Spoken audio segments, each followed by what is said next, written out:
Bonjour, ici Fragment de Pois Chiche. Vous êtes peut-être dans votre mois d'octobre, vous êtes peut-être juste fan d'horreur. Aujourd'hui, dans cette vidéo, on va parler de films d'horreur québécois.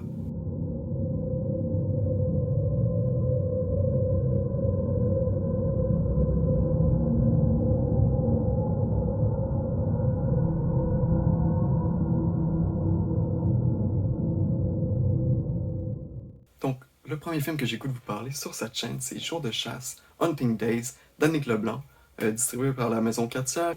Le voici, si je ne me trompe pas, c'est le numéro 73 de la collection.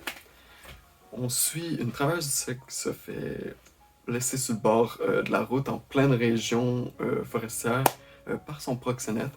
Elle appelle un de ses amis, si je me trompe pas, c'est un de ses amis qui vient la chercher pour la ramener, lui, pendant qu'elle était dans son week-end de chasse, avec ses amis, justement, dans ce chalet-là, constitué uniquement d'hommes, il y a beaucoup d'allusions à une meute, ils vont la faire rentrer dedans leur pacte. Ça fait un peu penser au film Men, il y a des petites similarités, sans trop, pour la première partie du film. La deuxième partie du film, on dirait que ça va complètement tirer à gauche vers une nouvelle intrigue, ce qui est un peu bizarre. Moi, je trouve que ça enlève un peu de la qualité du film. Le film allait porter sur justement la pression, la violence des hommes envers cette femme issue du travail du sexe, mais finalement, non. C'est un commentaire sur l'immigration. Voilà, le film, j'ai été un peu déçu, honnêtement. L'actrice principale, splendide, c'est l'actrice d'Antigone. Je crois que c'est son premier rôle depuis, hein, Naïma Ricci, vraiment à tuer dans le rôle. Les hommes du chalet, honnêtement, c'est tous des acteurs qu'on voit souvent dans le milieu de production des films québécois ou de la série. Je crois que le leader de la meute, il joue justement dans la pièce de théâtre Les Hardings, qui était disponible sur Télé-Québec il y a quelques temps. Il y a Marc Beaupré, il y a un bon casting.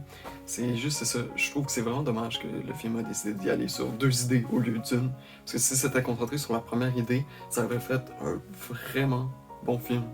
Euh, c'est mon opinion. Je vous invite à l'écouter quand même si vous avez vraiment aimé l'acting de Naïma Ricci dans Antigone, puis vous voulez voir ses autres films.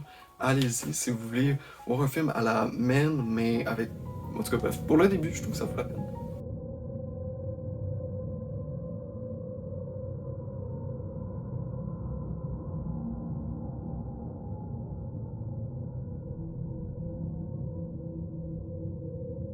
Deuxième film que j'ai goût de vous parler sur cette chaîne, c'est 51-50 rue des Ormes, l'adaptation cinématographique du roman de Patrick Sénécal.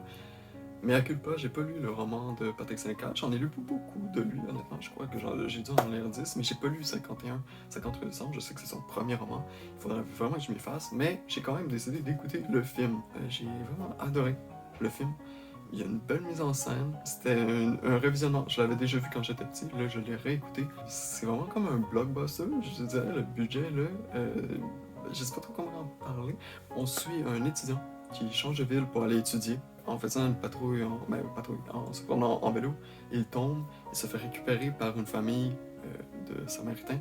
En l'emmenant chez lui, il découvre que cet homme de famille-là séquestre des personnes et là, il peut plus s'échapper de là. Il se fait lui-même à son tour séquestrer, mais c'est ça, son kidnappeur, son nouveau kidnappeur, se sent mal parce que c'est pas ce genre de clientèle-là qui séquestre, il séquestre plus des criminels, mais là, il veut pas qu'il aille le dénoncer à la police, donc il le garde là en ne sachant pas quoi faire, donc en attendant, il passe le temps en jouant aux échecs.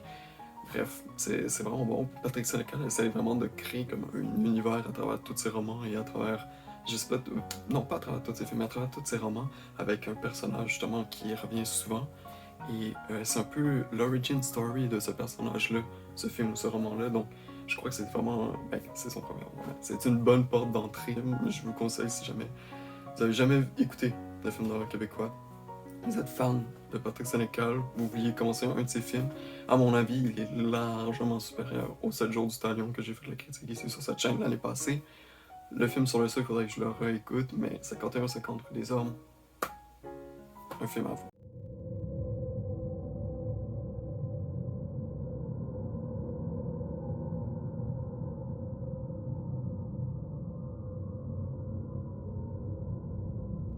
Non, troisième film, Le poil de la bête, qui m'enseigne Guillaume le Métis-Vierge dans un film d'horreur sur les loups-garous qui se passe dans la Nouvelle-France.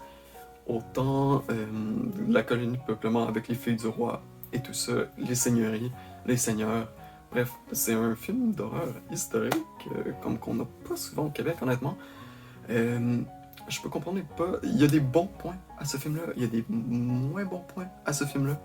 Moi, je crois que les bons points, je vais peut-être vous spoiler un peu, mais je crois que c'est ce qui donnerait envie de voir le film, à part si vous n'avez pas été convaincu par Comme le Multiverse dans un film historique de loup-garou avec du temps de la Seigneurie.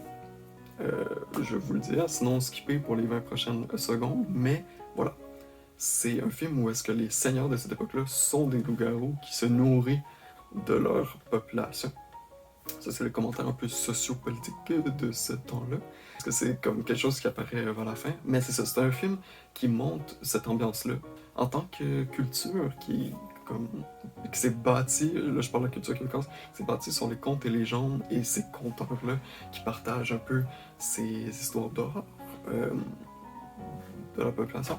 Je trouve qu'on fait pas assez de films historiques, horrifiques au Québec. C'est un petit statement. Mais je trouve que ce film-là avait une bonne idée. Je me rappelle pas vraiment du marketing quand c'est sorti. C'est autour des années 2010. Moi, je vous conseille. Il y a des moments comiques. Il y a beaucoup d'allusions aux chiens et au vocabulaire qu'il y a une idée dans ce film-là qui est peut-être absurde pour certains ou très comique. C'est un film à prendre justement avec légèreté, mais bref, il y a de l'humour. Moi, j'ai bien aimé. J'ai pas ri aux larmes. J'ai pas ri non. Ben, comme j'ai souri. C'est peut-être assez. T'as le droit à un. Ici, mon petit chien-chien face à un loup-garou, je veux dire, qu'est-ce que tu veux de plus? Sinon, j'ai pas trop d'autres choses à dire si vous n'avez pas été convaincu par le petit synopsis de Guillaume le Métis-Vierge qui affronte les loups-garous dans le temps de la Nouvelle-France. Je sais pas trop comment vous vendre ce film-là, mais c'est ça. Si vous aimez les films historiques d'horreur, ça en est un que je vous conseille.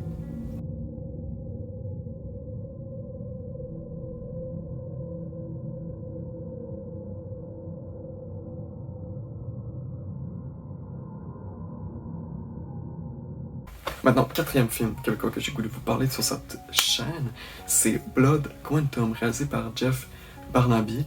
Malheureusement, ce réalisateur-là est décédé, je crois, il y a 3 ans, 3-4 ans. C'est un réalisateur issu des Premières Nations. Il a aussi réalisé Rhyme for Young Ghouls, que je vais peut-être parler plus tard dans ma chaîne, que j'ai pas revu encore aujourd'hui. Je l'avais vu au cégep il y a de cela très très longtemps. Mais c'est quoi Blood Quantum? C'est un film de zombies, justement, qui se passe. Il y a 2 parties au film. Il y a le pré-pandémie et il y a la pandémie. Et on va suivre justement un shérif dans une réserve autochtone qui va voir à quel point, en tout cas, qui va assister à la montée de l'épidémie. Et dans la deuxième partie, affronter cette épidémie. Dans le fond, c'est une épidémie qui a été créée par l'industrie, par tout le capitalisme, qui empoisonne les rivières, empoisonne la forêt, qui rend les poissons zombies, qui va rendre les animaux et ensuite les êtres humains. Les seules personnes sur cette planète qui résistent à cette pandémie, c'est les Autochtones, les gens issus des Premières Nations. Les personnages sont tous hauts en couleur. Celui de la poche ça justement. Il y a un masque, ils ont vraiment un character design super intéressant. La beauté des chats, les couleurs, je sais pas, il y a une âme dans ce film-là, dans la réalisation. Et pour ça, je crois que je vous conseille. Là, si vous êtes fan de films de zombies, allez-y, ce film-là est pour vous. Si vous voulez vous intéresser à la culture cinématographique des Premières Nations du Québec ou du Canada, c'est un très bon film aussi. C'est un très bon réalisateur pour commencer à s'y intéresser. Il y en a plein d'autres, là, mais là, l'issue de ça, cette capsule-là, c'est des films d'horreur. Fait que moi, je pense que Jeff Barnaby a vraiment mis sa signature dans le monde cinématographique de la culture québécoise. Je sais pas s'il se considère comme québécois, canadien ou... bref. Mais je compte vous le partager quand même à travers cette vidéo-là.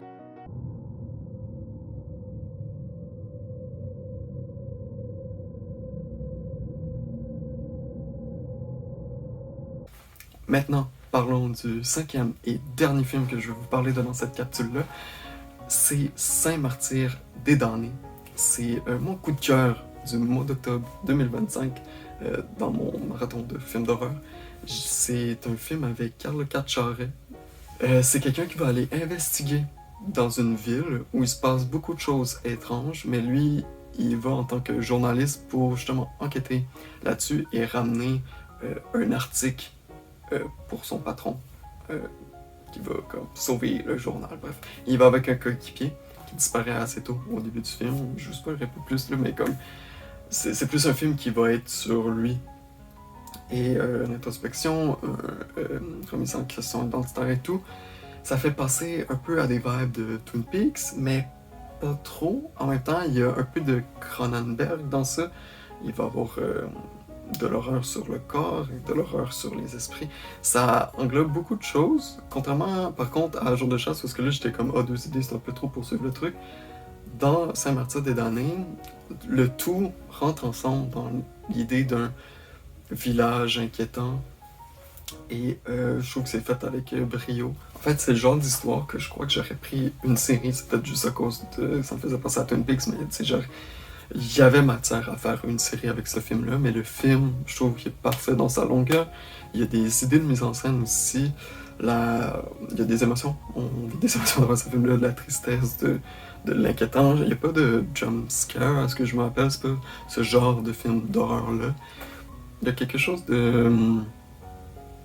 aussi de la crainte des gens de région vers ceux qui viennent des villes pour enquêter sur eux. Ce petit décalage qui est intéressant dans ce film-là. Honnêtement, si vous êtes fan des films d'enquête, de villages mystérieux, c'est avec un répertoire de villes disparues que j'ai déjà critiqué sur cette chaîne. Saint-Martyr des damnés est le film que je vous conseille pour vous intéresser au cinéma québécois. Si vous avez des films d'horreur québécois à me suggérer que je n'aurais pas évoqué ici ou dans les précédentes vidéos, faire un plaisir de les voir, parce que pour l'instant, j'en ai déjà en tête pour une future vidéo, mais genre, je veux dire, il y a des pépites qu'on voit pas passer, surtout dans le cinéma québécois, là, s'ils sortent pas en DVD, puis s'ils sont pas sur des grandes plateformes de streaming, c'est un peu difficile de les trouver, mais si vous avez un lien à me conseiller, ça me fait plaisir. Aimez la vidéo, abonnez-vous si vous aimez avoir un peu de suggestions de films québécois comme celle-ci. Sinon, en attendant, prenez soin de vous, et on se dit à la prochaine pour une future vidéo.